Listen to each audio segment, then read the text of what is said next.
nga një subjekt politik ka 2-3 qëndrime.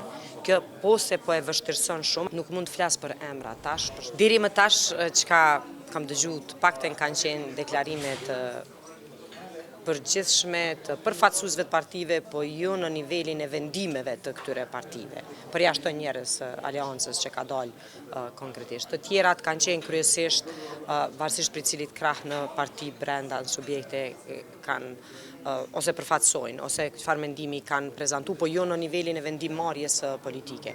Unë besoj që në momentin e certifikimit të rezultateve duhet filloj komunikimi zyrtar, me qëndrime zyrtare, në rastin tonë është drejtuesi i partisë më të madhe koalicionit, kryeministri Albin Kurti, në pozicione tjera janë kryetarët e partive, cilët do duhet të prezantonin qëndrimin zyrtar të partisë, por edhe të grupit të deputetëve që ata kanë.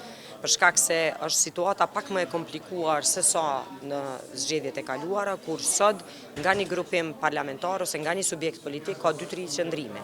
Kjo po se po e vështirëson shumë edhe do ta vështirësoj konstituimin e institucioneve apo një dakordim në mes të subjektit fitues të zgjedhjeve dhe partive tjera.